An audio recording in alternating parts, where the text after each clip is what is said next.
Dakle, sada ću vam pokazati jedan trik sa novčićima. Vidite, postavite ovako 4 novčića. Tako.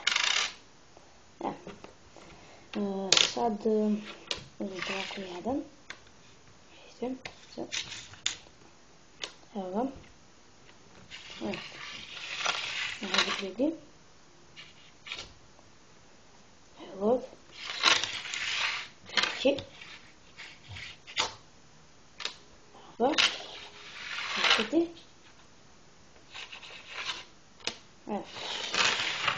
Dakle, evo i objašnjenje.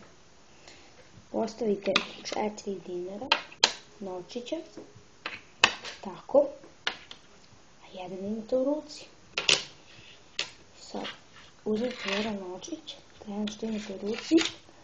I to niste prebacili jer imate tu uvijek pokupite. Ovaj drugi. Evo, a imate to i dalje. Znači da to uvijek pokupite. Čekajte. Evo, pokupite. Zadnje. I sad sve pokupite. I eto, to je za danas kraj.